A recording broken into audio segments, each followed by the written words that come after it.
Ahlan wa sahlan wa marhaba bik mtazamaji Star TV, ni matumaini yangu buheri wa afya, lakini kama afya yako imeyumba, Mwenyezi Mungu mwingi wa rehema kupe ahueni na kusalimu na kukaribisha katika taarifa ya habari usiku wa hii leo. Miongoni mwa habari tulizonazo siku huu ni pamoja na serikali yatoa shilingi bilioni 5.2 kuboresha chuo cha uhamiaji cha kikanda kilichopo Kilimanjaro. Mtazamaji, kwa hayo na mengine mengi na kusihi ungane nami hadi tamati. Unaweza kufuatilia matangazo yetu kwa kupitia Facebook na YouTube kwa kuandika neno habari Star TV. Jina langu ni Abdullah Uthman. Karibu tuwe sote.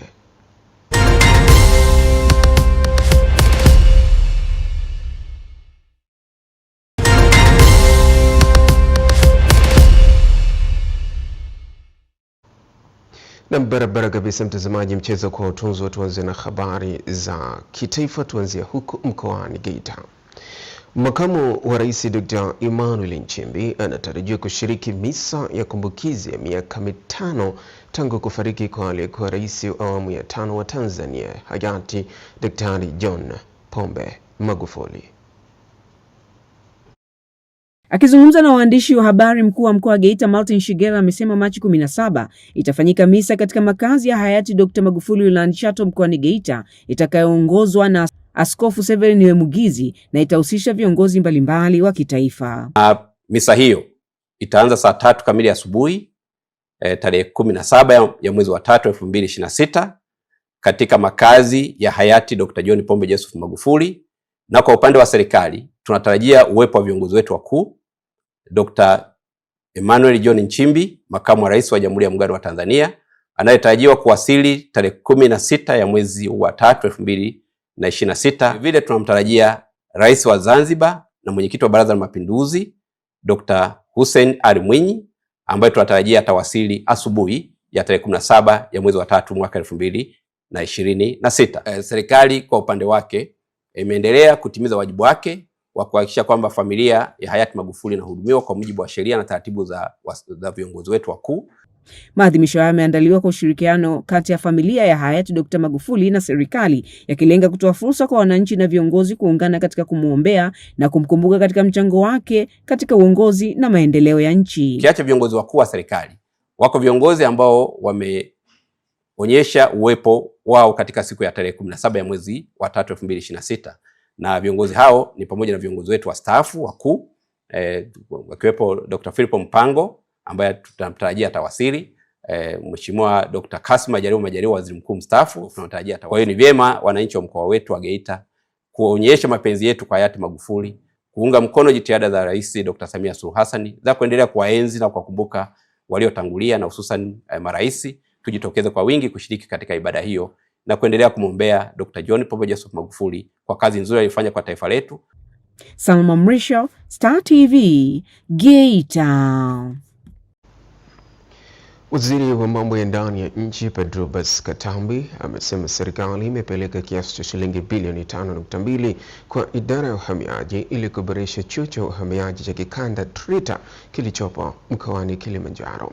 Katambi ametoa kauli hiyo wakati ziara ya kamati ya kudumu ya bunge ya mambo ya nje, ulinzi na usalama inayoongozwa na mwenyekiti wa kamati hiyo Najma Murtaza Giga kwa ajili ya ukaguzi wa miradi iliyopo chini ya wizara ya mambo ya ndani ya nchi.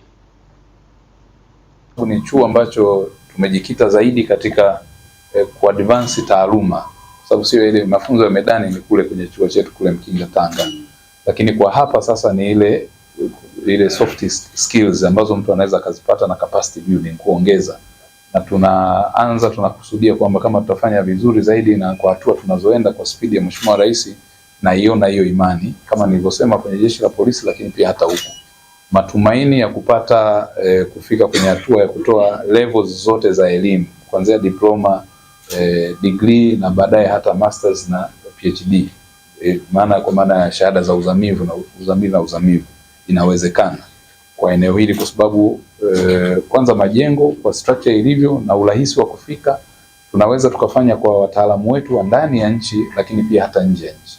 Kwa tunaweza tukaiangalia kwa scope hiyo kwamba ni sehemu mojawapo pia kama tuanza kupata wanafunzi kutoka maeneo mengine ya jirani, na kwa kweli wamekuwa wakifanya hivyo, kwenye nchi tulizonazo hizi, tuna JPC meetings hizi za joint inaitwa Joint Permanent Commissions, ambazo tunakutana na wenzetu wanakuwa kwa kweli wako hoi kwenye maeneo kadhaa.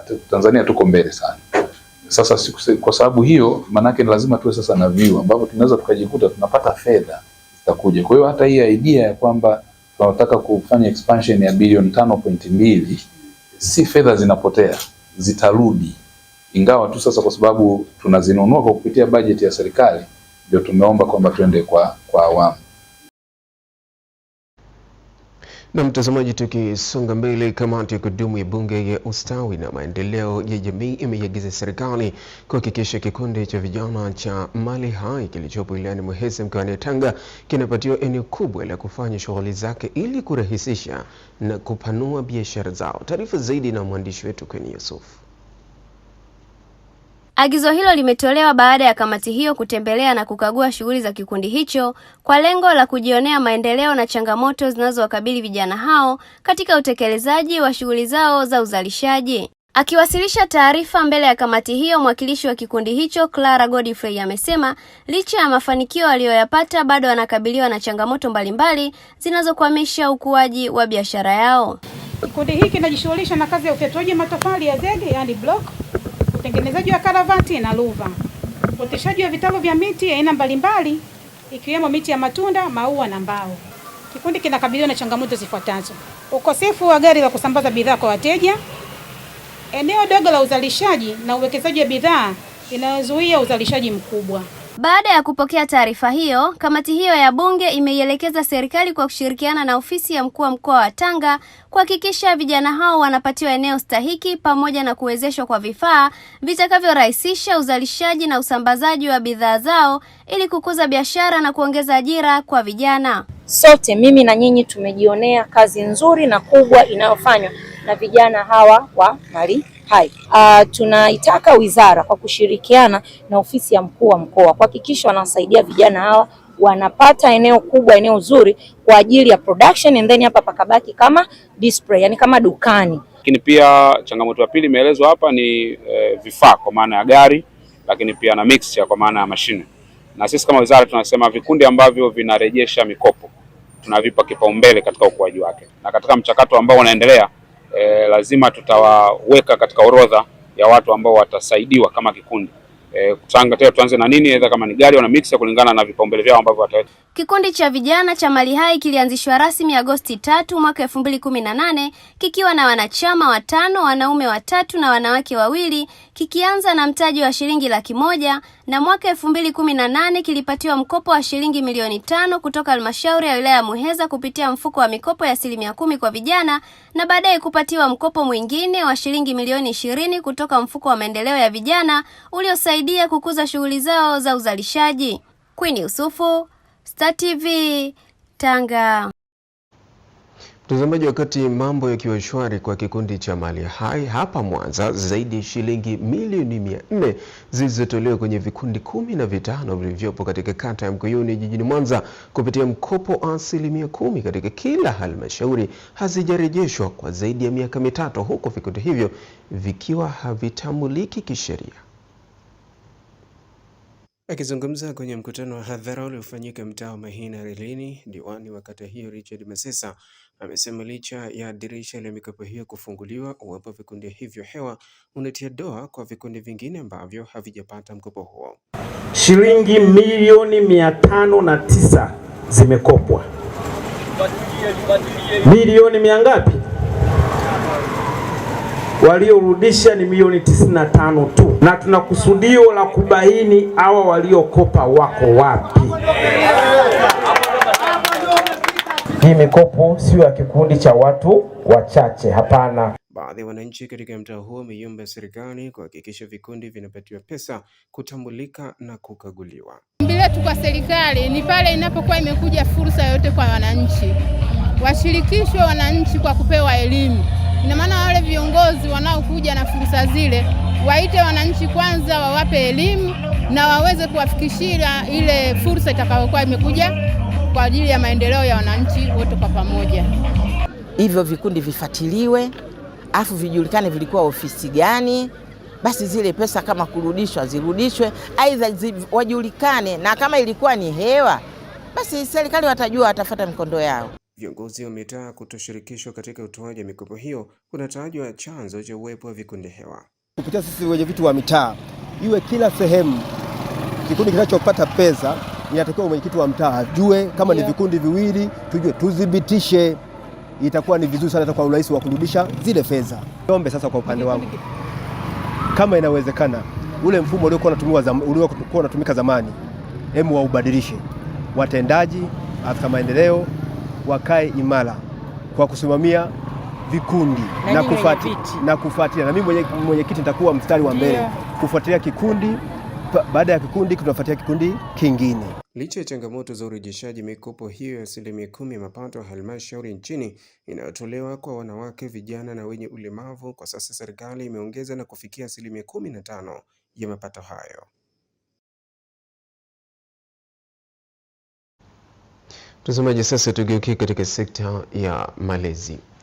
Wanaume nchini wametakiwa kushiriki kikamilifu katika malezi na makuzi ya mtoto ili kufikia ukuaji timilifu na hatimaye kujenga taifa imara. Beatrice Gerard kwa taarifa ya Beatrice Gerard inasomwa studio. Kwa mujibu wa takwimu za NBS mwaka 2023, 7.1% ya watoto wote wanalelewa na mzazi mmoja kutokana na sababu mbalimbali ikiwemo vifo. Kutokana na umuhimu wa kundi hili, shirika la SOS Children Villages kupitia mradi wa Arusha Re-Innovation linawakutanisha waandishi wa habari 20 wa mkoa huo kuwanoa katika kuandika habari za umuhimu wa malezi, makuzi na maendeleo ya awali ya mtoto, kama anavyobainisha mratibu wa mpango wa malezi mbadala, ulinzi na usalama wa mtoto, Husna Salungwi. Ushiriki wa wanaume au wakina baba katika malezi ni muhimu sana katika hatua zote tangia utungaji wa mimba. Utaalamu unaonyesha kwamba tangia mtoto yuko tumboni anasikia na anahisi matendo yote ambayo baba na mama wanashiriki katika ukuaji wake.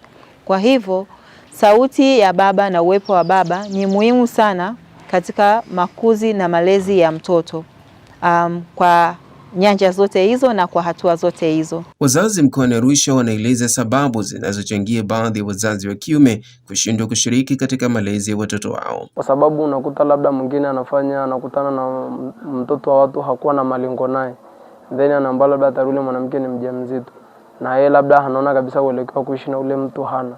Kwa hiyo inabidi amkimbie, na ambalo kwa sasa hivi lingi linawakuta vijana wadogo. Yaani wanaume wengi, asilimia kubwa ya sasa hivi wengi hawapendi kujituma.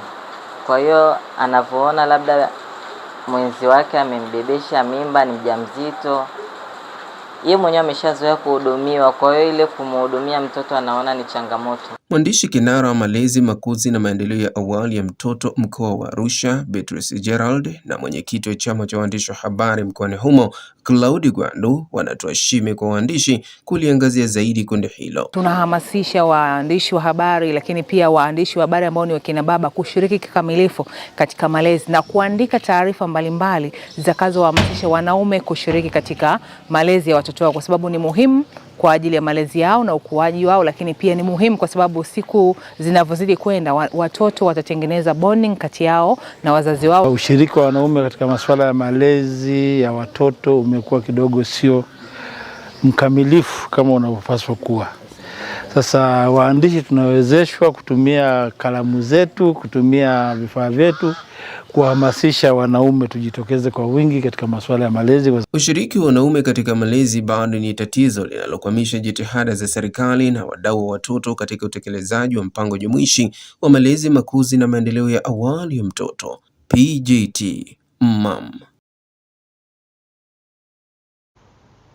Kwingineko, shirika la Spoken Worldwide Tanzania limezindua Biblia ya sauti ya lugha ya Kikabwa, hatua inayotajwa kuwa mkombozi wa kiroho kwa jamii hiyo. Taarifa Emmanuel Makuliga ina undani wa taarifa hii.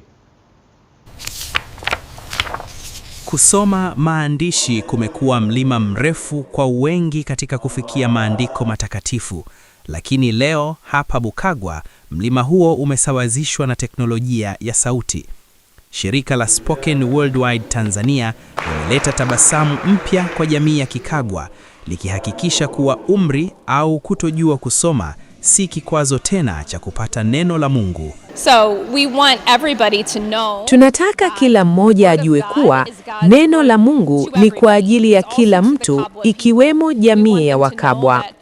Tunataka wajue kuwa Mungu anazungumza na kuthamini lugha yao na kwamba anawajali sana.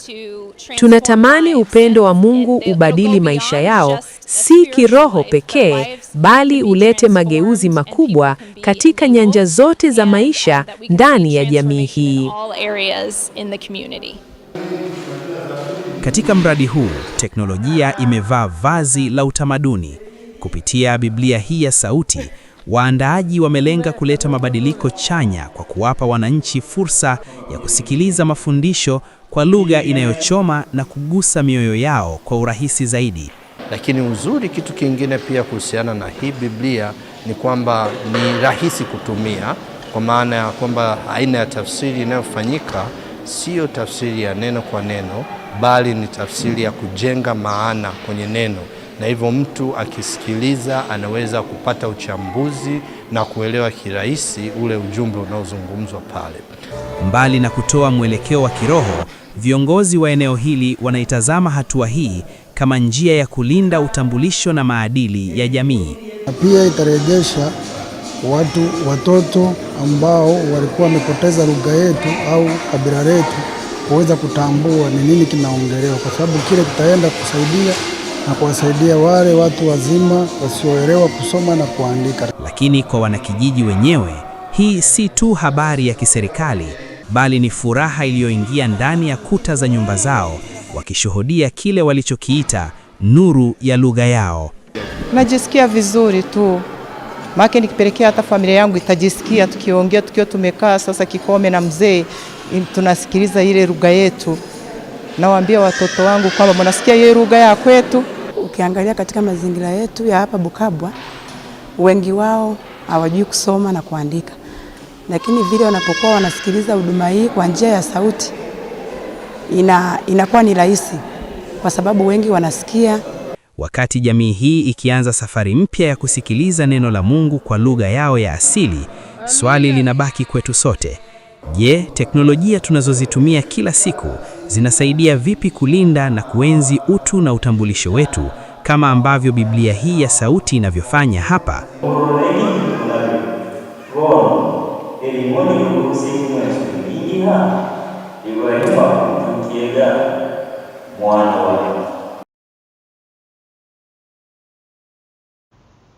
Na kijana Ohodei Juma kutoka mkoa wa Rukwa ameibuka mshindi wa kwanza katika mashindano ya kuhifadhi Qur'an tukufu yaliyowashirikisha washiriki kutoka mikoa ya nyanda za juu kusini baada ya kujizulia alama 99. المسجد الله بكل شيء عليما. Katika nafasi ya kwanza juzuu 15 ni Hodei Juma mwenye umri wa miaka 18 kutoka Rukwa. Mashindano hayo ya kuhifadhi Qur'ani tukufu yamefanyika katika jiji la Mbeya, yakileta pamoja vijana kutoka mikoa ya nyanda za juu kusini. Akizungumza katika hafla hiyo, mstahiki meya wa jiji la Mbeya, Shehe Doro Mohamed Isa Alhamati, amesema mashindano hayo yana mchango mkubwa katika kuwajenga vijana kuwa na maadili mema. Wewe kama unazaa mtoto alafu umpeleke madrasa hayuko katika maadili, hawezi kuwa mwema. Ndio yule ambaye atakwambia mama, ungechelewa kunizaa mimi ningekuzaa wewe. Hawapo watoto hivi. Wapo kabisa, anakuambia baba, ungechelewa kunizaa mimi ningekuzaa baba, hata kutusumbua wewe mzee. Vipi wewe mzee? Wewe unaweka vibaya. Kwa sababu gani? Hujampa maadili mazuri. Na hakuna maadili mazuri kwa mtoto zaidi ya kumjengea, kumfundisha elimu ya dini, kuwasomesha watoto Qur'an. Kwa sababu Qur'an ni chuo ambacho kimekusanya kila kitu. Kwa upande wake, Shehe wa mkoa wa Mbeya Msafiri Njalambaha amesisitiza umuhimu wa kuendeleza mashindano kama hayo ili kuhamasisha vijana wengi zaidi kujifunza kuhifadhi Qur'ani. Lakini leo hii mji wetu huu wa Mbeya una misikiti takriban nadhani 60. Sasa uwepo au wingi wa misikiti ni kitu ambacho tayari kimekuwa na manufaa kwa Waislamu. Kwa hivyo uwepo wa mashindano tofauti hakuna shaka nao pia utakuwa na maslahi na manufaa makubwa kwa Waislamu. Kwa hiyo tuzidi kufanya jitihada mambo kama haya yawepo na tusiyapige vita mambo kama haya. Utapiga vita utabakiwa na shindano moja, lakini iko siku linaweza likapata udhaifu. likawa limedoda, sasa itakuwa hakuna mbadala wake. Naye kadhi wa mkoa wa Mbeya Sheikh Dr. Hassan Mbalazi amesema mashindano hayo ni njia muhimu na kuimarisha mshikamano miongoni mwa waumini. Lakini pia ni washukuru walimu ambao wametuletea wanafunzi kushiriki jambo hili. Pia ni washukuru wanafunzi kwa kujasirika na kuja kushiriki mashindano haya. Lakini kipekee ni washukuru majaji wetu ambao wamefanya kazi kubwa sana, na kwa uadilifu Mwenyezi Mungu awalipe kila la kheri.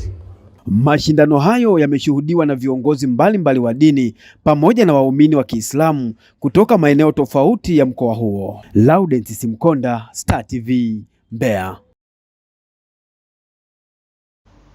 Wakati huo waumini wa kanisa la KKT Dayosisi ya Mashariki ya Victoria wametakiwa kuishi kwa upendo na mshikamano ili kujenga jamii na taifa la watu wenye hofu ya Mungu. Wito huu umetolewa na askofu wa kanisa hilo Oscar Lema wakati wa ibada ya uwekaji jiwe la msingi katika kanisa la KKT mtaa wa Kalvari Nyafla. Tunapoenda kwa resma hii, kama tunaishi katika maisha, hatuwezi kuwasamehe wenzetu, hatuwezi kwenda kwa Mungu kwa toba, haina thamani kwa resma hii. Kwa resma hii Yesu anaposema yeye ni chakula cha uzima, anatufundisha na kusameana. Aidha, Askofu Lema ametumia ibada hiyo kuelekeza viongozi wa kanisa hilo katika dayosisi hiyo kuanzisha miradi mbalimbali itakayoleta chachu ya maendeleo ya kanisa na jamii kwa ujumla. Tumezunguka katika mlima huu, yafanya nini? Yatosha. Lazima tuseme watu wa Ebeneza, tumezunguka katika mlima huu, yafanya nini? Yatosha. Twende sasa tusonge mbele. Kanisa ina viwanja ambavyo vinaweza vikaruhusu uwekezaji wa shughuli za kijamii kama vile shule, hospitali na mambo mengine. Baadhi ya viongozi wamesema kufunguliwa kwa makanisa kumeleta mchango mkubwa kwa jamii kuondokana na vitendo vya uhalifu na kuleta ushirikiano. Atakayohubiriwa hapa, wale watakaoipokea wataacha mambo ya giza, wataacha miungu, wataishi maisha ya hali ya kiroho. Ndio haya tu ambapo sisi tupo ya kimisioni, ni maeneo ambayo imani zile za tuseme za kienyeji ni nyingi sana. Baadhi ya waumini wamesema kujengwa kwa kanisa hilo kutawaletea umoja, mshikamano na kuachana na vitendo vya kujihusisha na imani potofu. Vitendo vilikuwa vya imani za kishirikina, tuseme imani haba, vilikuwa kwa kiasi kikubwa na vilikuwa vinaathiri sana hii jamii, kwa sababu unakuta kutokana na imani walionayo, mtu anaumwa, kitu cha kwanza wanafikiria kwanza kurogwa. Jamii ya huku wengi asilimia kubwa mambo ya kishirikina waga wanayamini sana. Imani zile za kwenda kuabudu sijui mizimu, sijui kuabudu nini bila kufanya hivi. Lakini kadri tunavyoendelea watu wanazidi kuhamasika. Mtaa wa Kalvari Nyafla umejengwa na ushirika wa Ebeneza ambao hadi sasa umegharimu shilingi milioni 13, na ujenzi wa kanisa hilo ni moja ya agizo la kanisa la KKT Dayosisi ya Mashariki ya Victoria la kuzitaka shirika zote kuzalisha makanisa mengine ili kuwezesha waumini kuabudu katika mazingira rafiki. Serikali wilayani Musoma mkoani Mara imewahakikishia wananchi kuendelea kudumisha na kulinda amani ili wananchi waendelee na uzalishaji kwa lengo la kukuza uchumi wao na taifa kwa ujumla. Francis Cleophas anafafanua.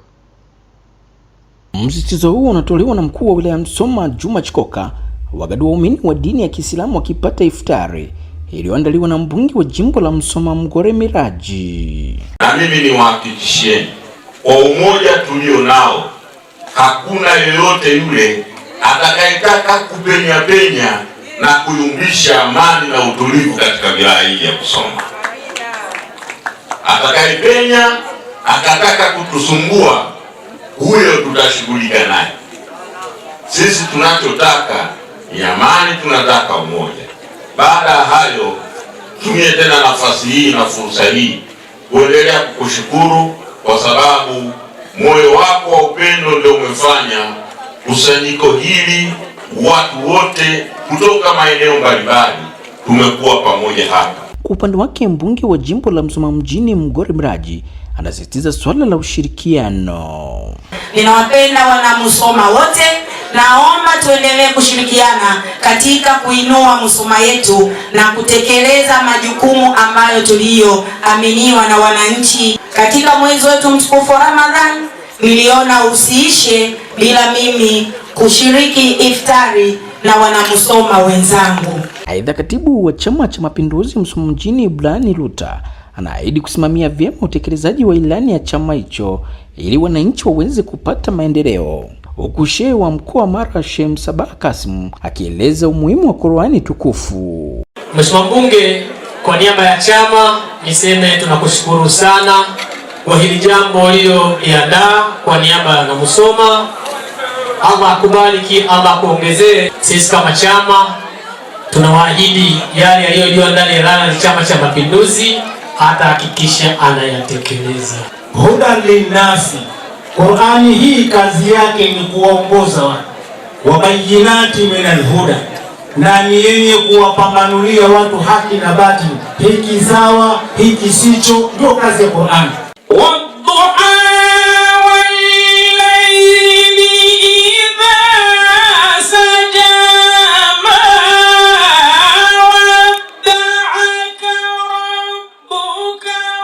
Nikiripoti kutoka manispaa ya Musoma mkoani Mara, Francis Cleophas, Star TV.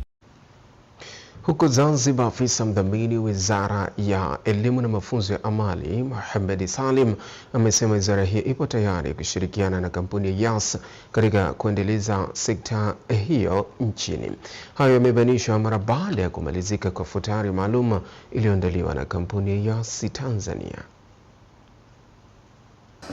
kuweza kutoa huduma za tehama. Hii ni shule ya sayansi. Kwa hivyo tunapozungumza tehama ama vifaa tehama, nyewe mnaelewa. Wanafunzi hapa wengi wao combination yao ni masomo ya sayansi. Kwa hiyo upatikanaji wa kompyuta na mambo mengine, tunaomba sana ikiwa fursa ipo basi muweze kuelekeza katika shule yetu. Lakini kwa upekee kama mlezi niombe pia katika vifaa vingine, wanafunzi hao hawasomi tu, bali wanashiriki katika mambo mbalimbali ya michezo. Kwa ukikuwa na vifaa vya michezo, kwa mfano jazz, bibs, mipira, all sports equipment, tunaomba sana ni kwamba musome kwa bidii.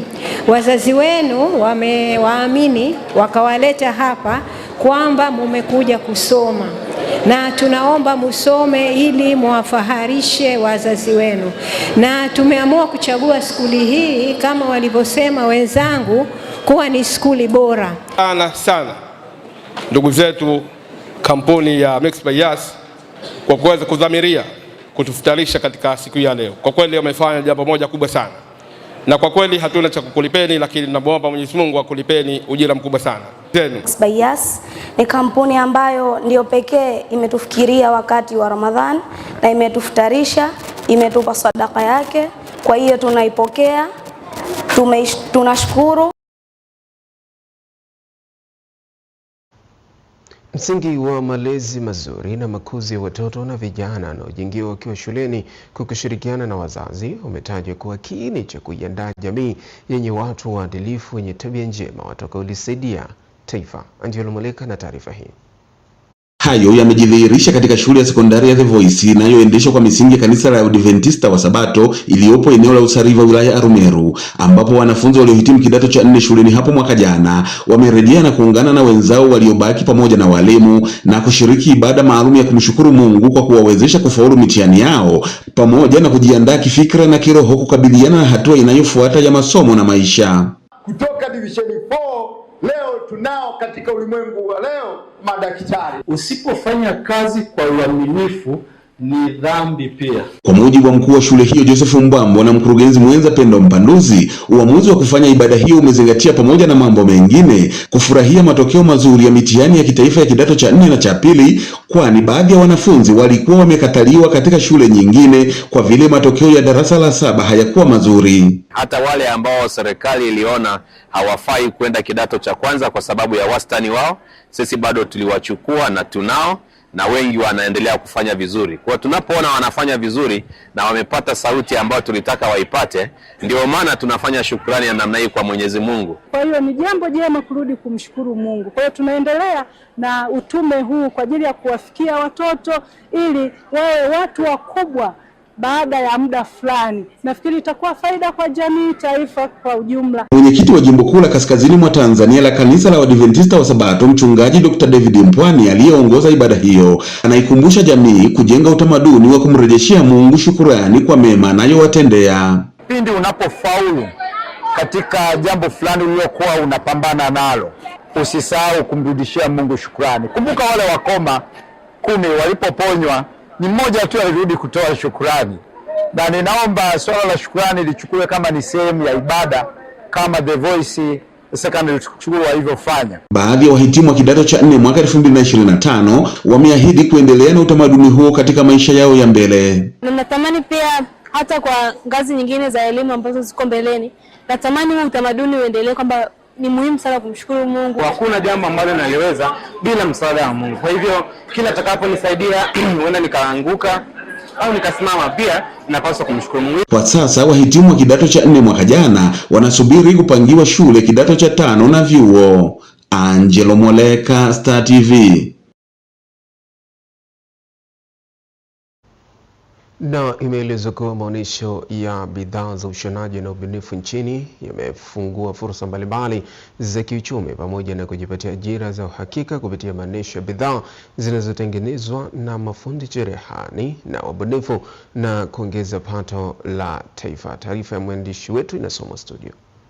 Mwanzilishi wa Cherehani Festival Kanda ya Ziwa, Lea Nyerembe, amebainisha hayo wakati akiongea na waandishi wa habari jijini Mwanza kuelekea maonesho ya Cherehani Festival Kanda ya Ziwa kama ilivyoelekezwa na serikali ya mkoa huo. Mheshimiwa Mkuu wa Mkoa kwenye hotuba yake alivutiwa sana na sekta hii ya ushonaji, kwa sababu ni sekta ambayo ilisahaulika, haijafanya kitu chochote kile kikaonekana.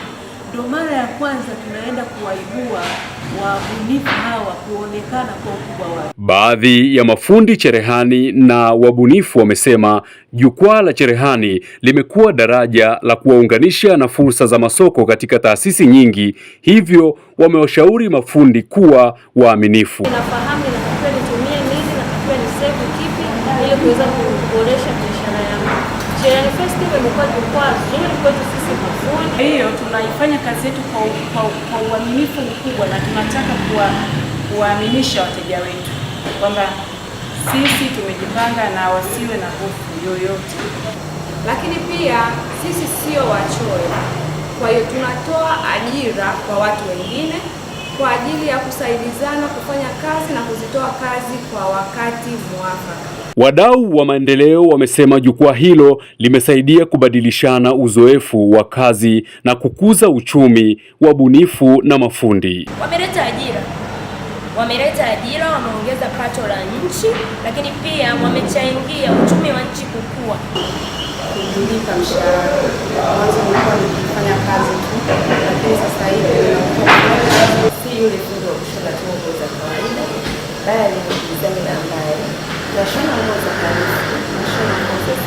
Cherehani Festival inatarajia kufanya maonesho mwezi wa 6 mwaka huu, ambapo wabunifu na mafundi kutoka mikoa mbalimbali ya Tanzania watakuja jijini Mwanza pamoja na kujadiliana mafanikio na changamoto zinazowakabili katika tasnia hiyo. Mtazamaji, taarifa hiyo kutoka hapa Mwanza inatupeleka mapumziko mafupi. Tutakaporejea hapo tutakuwa ni wasaa jicho letu mkoani. Tafadhali endelea kubaki nasi.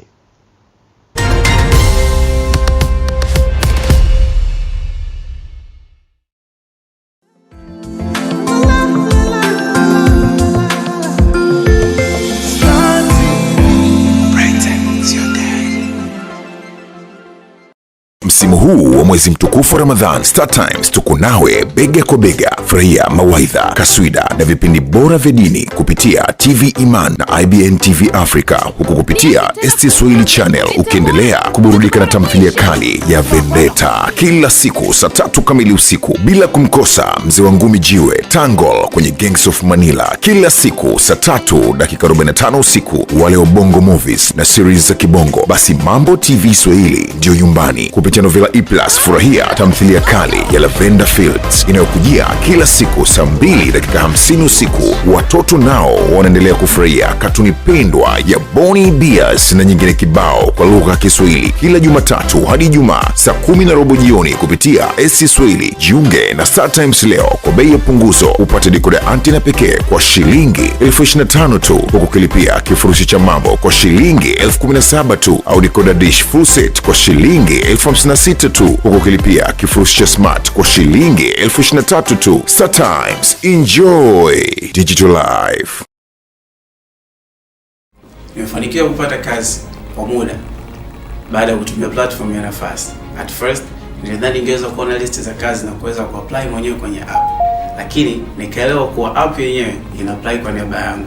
Nikaweza kupata taarifa za interview na kujua nimechaguliwa kufanya interview zipi kwenye app.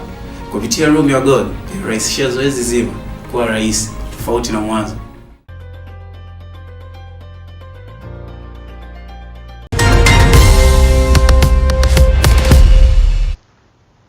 Asante sana mtazamaji kwa kuendelea kutufuatilia. Karibu, huu ni wasaa jicho letu mkoani.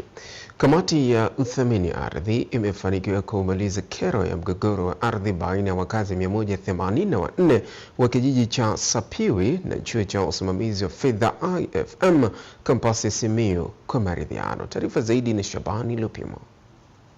Mwenyekiti wa timu ya mapitio ya uthamini Silas Honga anasema baada ya mapitio ya uthamini upya wamebaini kuwepo ongezeko la thamani ya ardhi na maendelezo lenye thamani ya jumla ya shilingi milioni 382.3, ikiwa ni fidia stahiki ya wananchi 184 waliofanywa uthamini mwaka 2023. Kupitia na kuchambua nyaraka mbalimbali za taarifa uthamini wa mwaka 2023.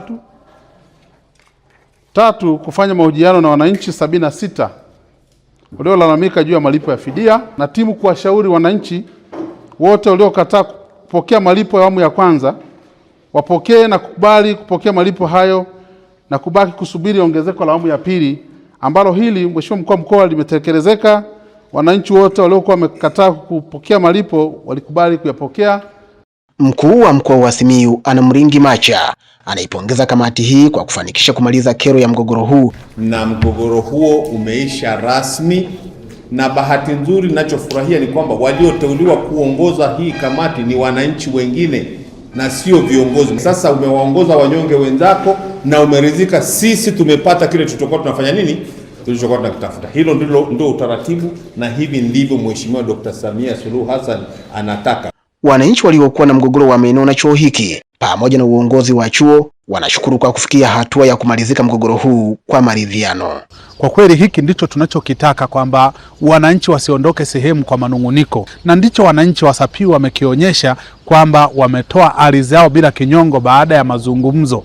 Na mkuu wa mkoa amelizia kwamba mwezi wa 6 kwa kupitia kwa mkuu wa mpango wa fedha wa chuo makao makuu Dar es Salaam wamekubali kwamba mwezi wa 6, mwisho wa mwezi wa 6 tutakuwa tunalipa pesa yetu, kwa sababu ndio mwisho wa mwaka. Baada ya hii ripoti kuipokea, tunatarajia taratibu zingine za malipo, kwa sababu hizo fedha zilishatengwa katika mwaka wa fedha unaoishia Juni 2026, na tutahakikisha kwamba kabla ya mwezi Juni 2026 hizo fedha zitakuwa zimeshalipwa. Eneo la ekari 52.4 ndio limepitiwa na kufanywa uthamini, hatua inayotoa fursa kwa chuo hiki kuendelea na upanuzi wa miundombinu kwa ajili ya kuboresha utoaji wa huduma ya elimu kwa wananchi. Shaban Lupimo, Star TV, Simiyu. Mtazamaji, tutakaporejea hapa tutadunda na kutereza katika viwanja mbalimbali vya michezo na burudani. Tafadhali usibadili kituo.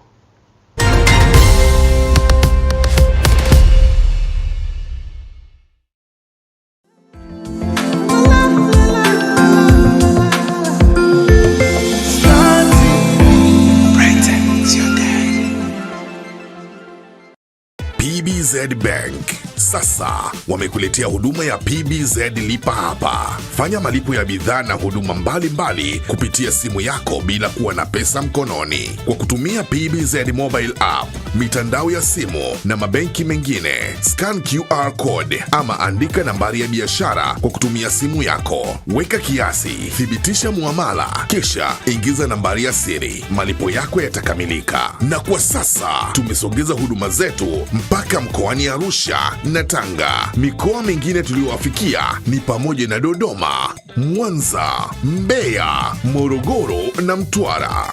PBZ Bank, benki ya watu, chaguo la watu.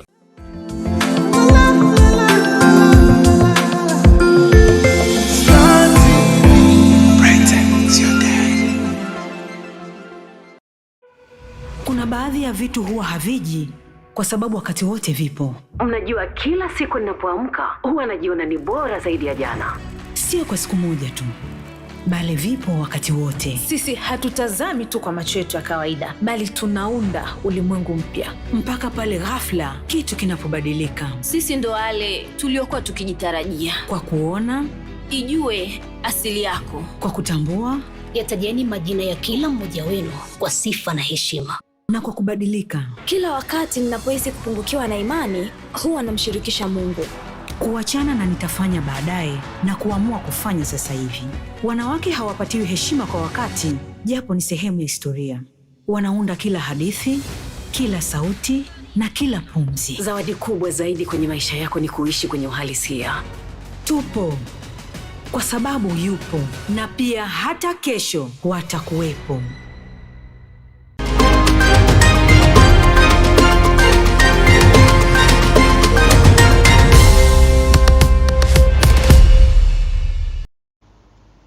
Asante sana mtazamaji kwa kuendelea kwa shabiki wetu nambari 1. Hizi ni habari za michezo na burudani. Tuanzie hapa.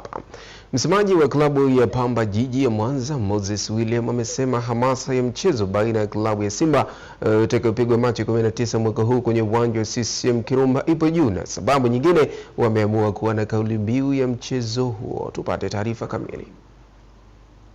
Ndani ya uwanja mkongwe wa Nyamagana jijini Mwanza, kocha wa timu ya Pamba Jiji Francis Baraza akikiandaa kikosi chake kwa ajili ya mechi dhidi ya wekundu wa Msimbazi Simba, mchezo uliopangwa kupigwa Machi 19 mwaka huu jijini Mwanza. Msemaji wa timu ya Pamba Jiji Moses William anasema historia inaonyesha klabu yake imekuwa haifanyi vizuri inapocheza na klabu ya Simba, hivyo kuwa na kauli mbiu ni kuonyesha wanaupa umuhimu mchezo huo.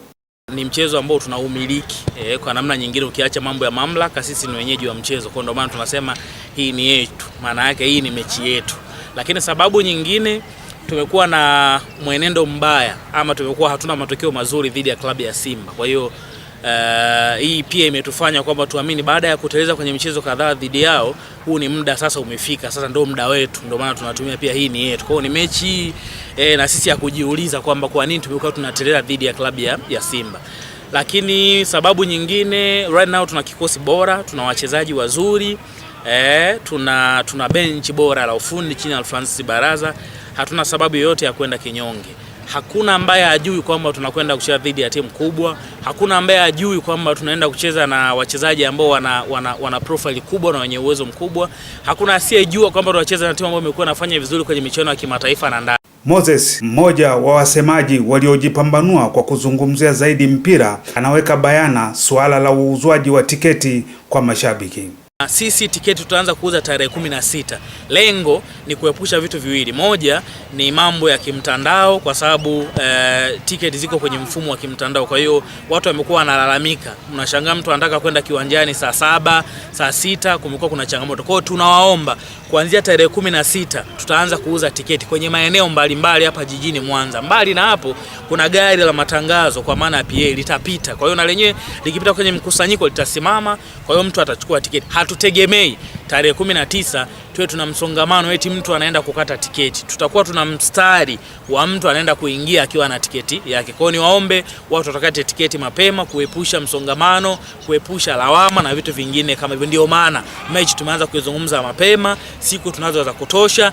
Kocha Francis Baraza mwenye uzoefu mkubwa wa soka la Tanzania kutokana na kufundisha baadhi ya vilabu nchini anakiri timu kutokuwa na historia nzuri dhidi ya Simba, lakini timu ya sasa imebadilika katika kila nyanja.